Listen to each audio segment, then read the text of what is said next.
Narito ang ulo ng mga balita sa mga oras na ito. Mahahalagang serbisyo tulad ng pulis, bumbero at emergency rescue patuloy pa rin sa kabila ng pagtitipid ng gobyerno ayon sa Malacanang.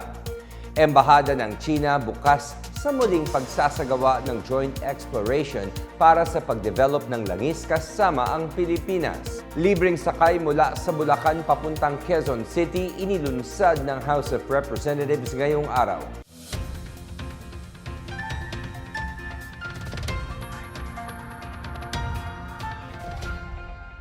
Ako si William Theo para sa PNA Headlines. Tiniyak ng Malacanang na magpapatuloy ang operasyon ng mga mahalagang serbisyo tulad ng pulis, pamatay-sunog, rescue at medisina sa kabila ng pagtitipid ng gobyerno dahil sa kakulangan sa langis dulot ng krisis sa Middle East.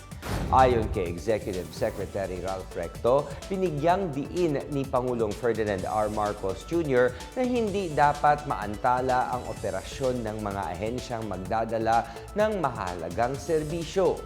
Hindi anya sakop ng 4-day on-site work week ang mga frontline agency tulad ng presinto at pampublikong klinika.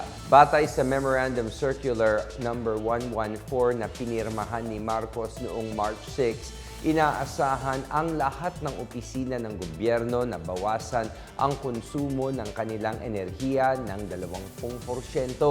Bagamat inaasahan pa rin ang mga ito na magtipid sa kuryente at krudo, hindi titipirin ng gobyerno ang mga mekanismo na naghahatid ng tulong sa publiko. Dagdag ni Recto, nagpatupad na rin ng pagtitipid para mailipat sa mas mahalagang operasyon ang resources ng gobyerno tulad ng panggasolina ng ambulansya, fire truck at patrol car. Bukas ang China na makipag-usap sa Pilipinas kaugnay ng pagsasagawa ng joint exploration para maghanap ng pagkukuhanan ng langis sa South China Sea. Sa isang pahayag, sinabi ng Chinese Embassy sa Maynila na ang pagsasantabi ng di pagkakaintindihan at magkasamang pagpapaunlad ang tamang daan tungo sa kaayusan sa pinag-aagawang teritoryo. Binanggit ng embahada na dati nang nagtulungan ang Pilipinas at China sa pagdevelop ng langis at natural gas na nauwi sa positibong resulta. Giit nito na makakapagdala ang kanilang pagtutulungan ng benepisyo sa lahat ng bansa sa rehiyon. Handa naman ang China para sa dialogo at kooperasyon basta magpakita ng sinseridad ang Pilipinas. Sa isang panayam sa Bloomberg, sinabi ni Pangulong Ferdinand R. Marcos Jr. na posibleng buksan muli ang pakikipag-usap sa China na naantala ng 3 taon mula 2022.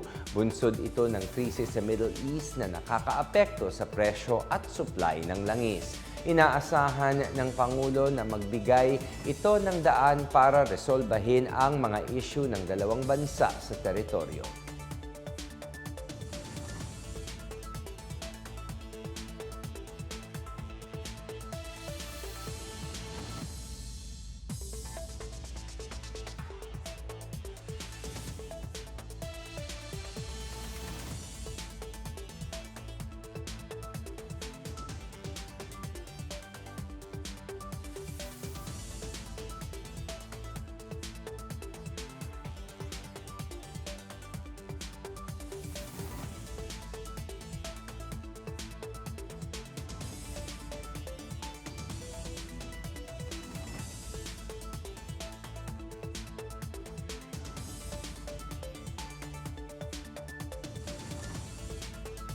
Inilunsad ngayong araw ng Kamara ang libreng sakay para sa mga pasahero mula sa San Jose del Monte, Bulacan hanggang Welcome Rotonda, Quezon City at return route sa Fairview Terraces.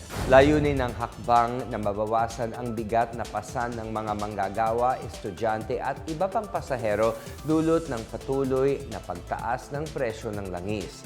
Nabuo ang inisyatibong tinawag na Biyaheng Damayan, libreng sakay mula sa Kongreso sa pagtutulungan nilang House Speaker Faustino D. III at House Majority Leader Sandro Marcos.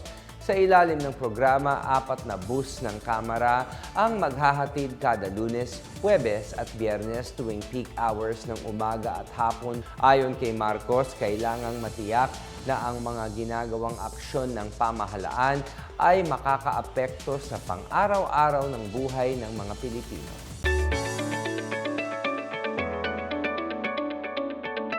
At sa balitang pangkalakalan, inaasahang mapapalakas ng 1.88 billion pesos na tulong mula sa Australia ang trabaho at ekonomiya ng Pilipinas.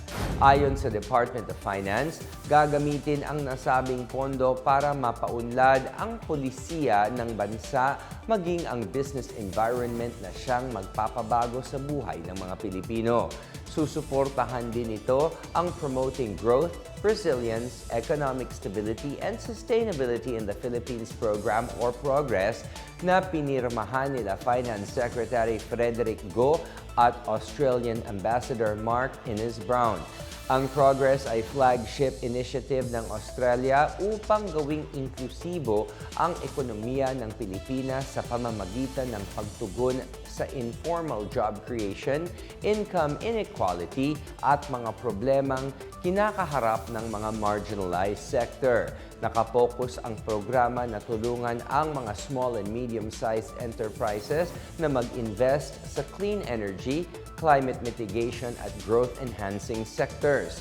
Pangangasiwaan ng DOF at ng Department of Foreign Affairs and Trade ng Australia ang pagpapatupad ng PROGRESS. Samantala, pumirma sa isang kasunduan ang Department of Agrarian Reform at Philippine International Trading Corporation or PITC para paigtingin ang modernisasyon sa mga sakahan at industriya sa kanayunan. Sa ilalim ng kasunduan, hihikayatin ng DAR ang mga dayuhang supplier na suportahan ang mga programang nakatuon sa mga agrarian reform communities. Sa pamamagitan nito, maaaring makatulong ang mga global suppliers sa pagdadala ng makabagong teknolohiya sa pagsasaka, pagsasanay, pamumuhunan at suporta sa mga negosyo upang mapabuti ang produksyon at kabuhayan ng mga agrarian reform beneficiaries. Sakop din ng kasunduan ang mahigpit na koordinasyon ng DAR at PITC sa pagsusuri ng mga counter-trade proposals ng suppliers, pakikipag-usap sa kasunduang nakaayon sa programa ng DAR at pagbabantay sa mga napagkasunduang commitment. Matatatag din ang Joint Technical Working Group upang masiguro na maayos na maipapatupad ang mga inisyatibo. At yan ang pinakabago at pinakamainit na balita sa mga oras na ito hatid sa inyo ng PNA Headlines. Para sa iba pang mga balita at impormasyon, bisitahin lamang ang aming website pna.gov.ph o ang aming Facebook at X account na Philippine News Agency. Mapapanood din ang PNA Headlines sa pamamagitan ng link sa website ng News and Information Bureau, sa ilalim ng PNA News at sa YouTube account ng Philippine News Agency.